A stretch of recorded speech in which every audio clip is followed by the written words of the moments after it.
Good day, everyone. In the news now, there's two articles I want to cover, as well as an excerpt from the World Health Organization website. And this is with regards to vaccines and vaccine hesitancy. And the one article is from News 24, and it's an article for subscribers, and I'm subscribed so I can have access to all the articles and discussing with regards to your freedom and people's mindsets with regards to freedom of choice. The other article, the headline for the first article, which comes from Adrian Basson, which is the main konijn at News 24, being pro-vaccine is not progressive, it's normal. Not neutral, not anti. Being pro-vaccine is normal, he says. So he is stating what it should be, how people should think and how they should behave, and he has a right to do that. And then we have in Business Insider South Africa, where it says 25% of South African adults are now at least partially COVID-19 proof. Here's how that compares, and then they compare it to the rest of the world. And in that article, it speaks about the South African government actually being desperate at this stage because, as Adrian Basson says, they want 60% of the population to be vaccinated, and now they're only at 25% after opening up all the way down to 18-year-olds. So there's obviously a huge vaccine hesitancy within South Africa. And they want to compare this to the rest of the world, and they're trying to make it look as if it looks better than it actually is. But it's clear that most people don't want to get vaccinated in South Africa, and that is what the evidence shows. And our government even wants to give incentives such as opening up stadiums and opening up for concerts again, only for vaccinated people, which is something I spoke about at length in the past, that this will come. And that would then incentivize people to get the vaccine. So now it's coaxing people to get the vaccine, because at this stage, most people have just not wanted to do it for whatever reason. That is what the evidence suggests. And sugarcoating it is not going to make any difference at this stage. And then I want to just quote an extract from the World Health Organization website, where I will actually give you the link to both articles as well as to the World Health Organization, and just see how what these people say, how it gels together and how a narrative is being driven. And they are free to drive that narrative, and you are free to make up your mind with regards to that. I'm giving you my perspective. So let's look at Adrian Basson, who's the chief editor of News 24. He says, it is abundantly clear that COVID-19 vaccines are safe and reduce deaths. We need an Herculean effort to vaccinate 60% of South Africans before the fourth wave hits. Okay?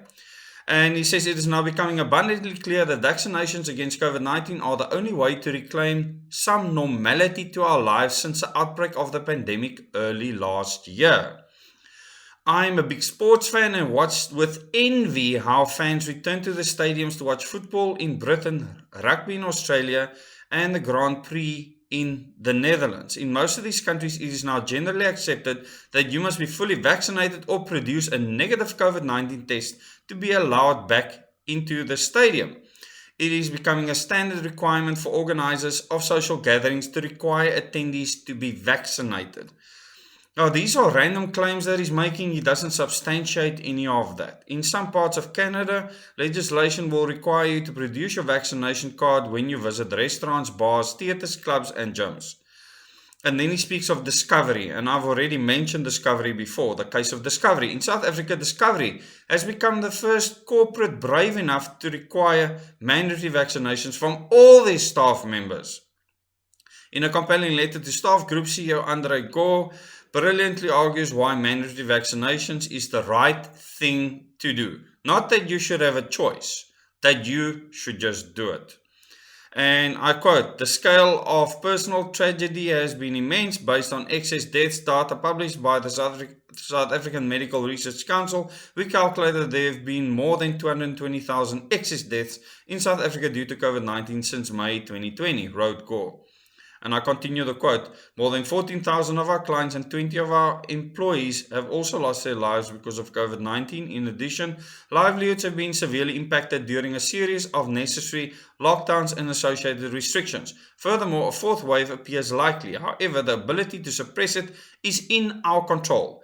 Based on our actuarial projections, over 30,000 lives can be saved if we are able to vaccinate over 60,000 of our population over the coming months.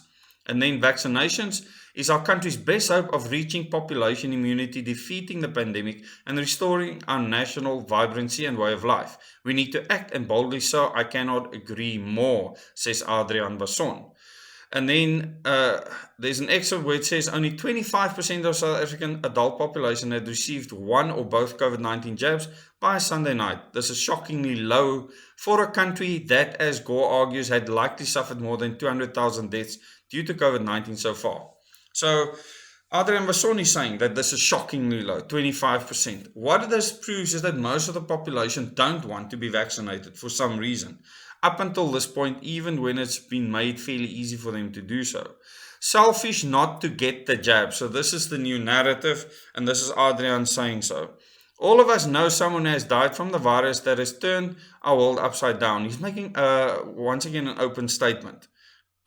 With much research that the vaccines are safe and rapidly decrease your chance of being hospitalized or dying, it is incredibly selfish not to take the jab.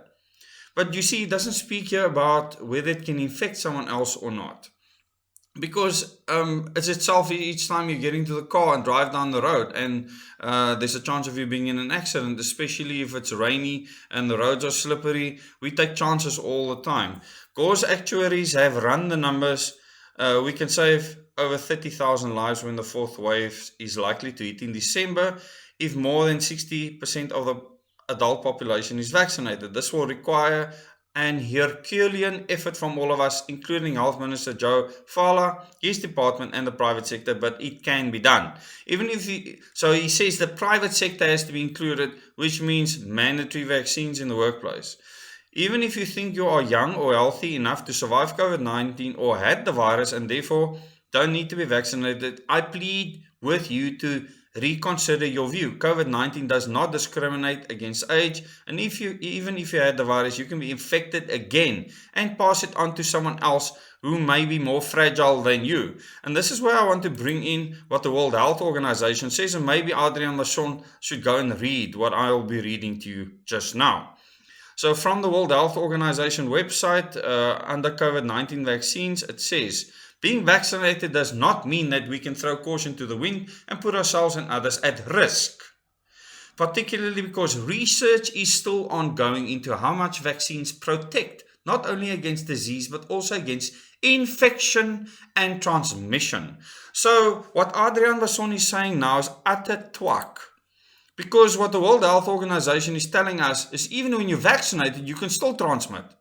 So nothing has changed. All you're doing is, according to what they are saying, is reducing your likelihood of dying or getting very sick. But you can still, based on the research at this stage, you can still become sick again after being vaccinated and transmit the virus again after being vaccinated. So these stadiums that they want to fill now might become, according to their own statements, mass infectious events where everyone gets infected if a couple of people have the virus and they've been vaccinated or they've tested negative for what they call a COVID-19 test. So he needs to go and read that and understand that, because I'm just looking at the fact here and none of this makes sense. The vaccinations are not foolproof against infection. Yeah, he says it now, but study after study has shown the dramatic decrease in hospitalizations and deaths in countries where most citizens were vaccinated. So how does that bring you back to stadiums? I don't understand his reasoning here. How is it then selfish if someone chooses to jump off a bridge, then they choose to do that. You can't stop the person from doing that. So if someone wants to put themselves at risk by not being vaccinated, and they believe that that is what they want to do, they should have the freedom to do so. How does that make any difference to other people. I want to understand the other people part of this, because at this stage, when you are vaccinated, you can still carry the virus and infect other people. So it hasn't given that protection, according to what the World Health Organization is saying. Then he speaks about anti-vaxxers. In recent weeks, I have picked up a false equivalence in the arguments put forward by anti-vaxxers and their friends. And once again, I'm not an anti-vaxxer. I've never been an anti-vaxxer. They try to portray the arguments for and against vaccination as equal and pretend the medical world is split along these lines. This is a complete and utter lie. This is his perception. He's sounding more and more like an opposition to the premise of how I'm putting things out. The medical world is not split on vaccinations.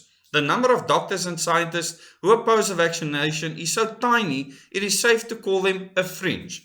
So he's acknowledging that there's doctors and scientists saying that the vaccine is not safe, and he calls them a fringe group. Once again, he does not provide proof for this. And I don't have proof of the numbers either.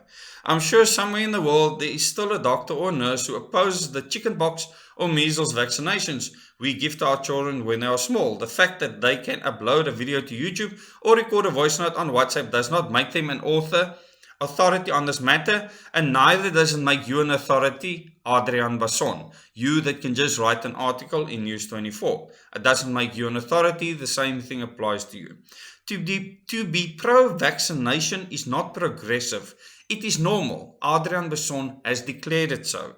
It would be a great comfort to know that most of the country's adults want to save lives before the state considers mandatory vaccinations for all its citizens. So that is a threat right at the end there. He's saying before the state considers mandatory vaccinations for all its citizens. Okay, something that Cyril Ramaphosa said that they will never do. And now I want to jump to the article for Business Insider South Africa, where they say almost 10 million South Africans, a quarter of the adult population, have received at least one dose of the COVID-19 vaccine.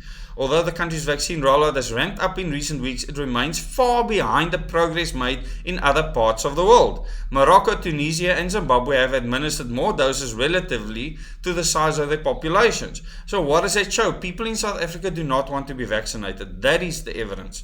A quarter of all South African adults have received at least one dose of the COVID-19 vaccine. This represents some 10 million people who have either received their first dose of the Pfizer vaccine or their one-shot Johnson & Johnson jab.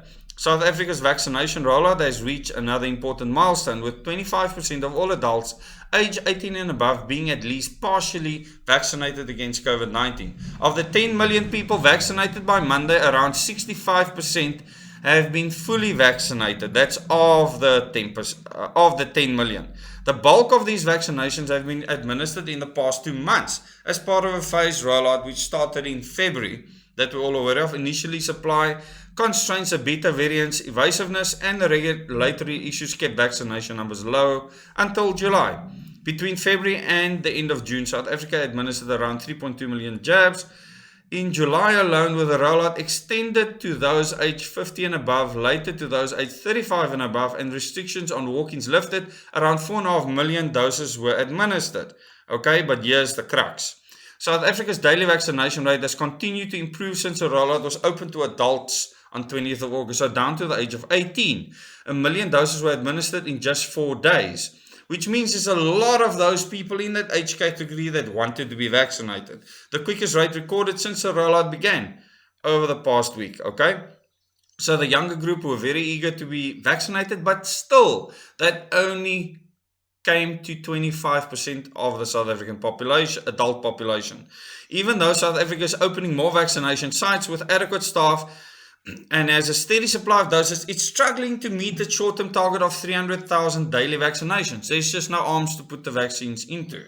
To combat vaccine hesitancy, the government is even considering reopening stadiums, music festivals, and nightclubs to those who have been fully vaccinated as a form of encouragement. There you have it. You will be discriminated against. Remember, I am for freedom of choice. I believe people should have a right to choose. I don't believe anything should be forced on anyone, and you need to make a decision based on your own research. And you should research both sides of everything. I encourage everyone to do that. Look at the positive, look at the negative, look at everything, and then you make a decision. Don't tell someone else to make a decision for you. And don't just believe anyone, including myself. And South Africa, like the rest of the continent, is still woefully behind the rest of the world's vaccination rate, due in large part to vaccine hoarding by first world nations. So they're saying other nations have kept doses. Well, this doesn't make sense based on what they just said earlier, is that there's just not enough people coming to the vaccine sites. Even on the African continent, South Africa, with just under 70% of the population having received at least one dose of the COVID-19 vaccine, doesn't hold the top spot. That belongs to Morocco, which has administered more than 35 million doses, covering more than half of the country's total population, according to our World in Data. Tunisia and Zimbabwe vaccination rate relative to the population size also outpaces South Africa. This doesn't include vaccinations in island nations of Seychelles and Mauritius with low populations, which have administered at least one dose to more than 74 and 64% of the population respectively. Still, South Africa is far above the continent's average. Less than 6% of Africa's population has received at least one dose, compared to the more than 40% of the world's population. Japan, a country of 126 million people, has administered more vaccine doses than all African nations combined. And then they carry on to speak about Europe, North America and South America, all recently passing the halfway mark, with more than 50% of the populations having received at least one vaccine dose. More than 45% of people living in Asia have received at least one dose. But even on the continents with best vaccine coverage, there are a few outliers, countries with vaccination rates comparable to South Africa's own. Less than 30% of all the people living in the Ukraine have received at least one dose of the COVID-19 vaccine. Neighboring Belarus is doing better and is slightly ahead of South Africa, reaching more than 17% of the population. In Jamaica, the total coverage has passed 14%. The Philippines vaccination rollout has managed to reach 17% of the population. But now look at the UAE. The New World Order Mecca is one of the countries with the highest vaccination rates, with around 87% of the population having received at least one dose. So I really want to thank you for being with me. I'll leave the links in the description below the video, as well as in the first comment. And I want you to go and look at these articles, understand what this means for the future. And just remember, if you are self-reliant, you will have options. Thank you very much. Till the next video.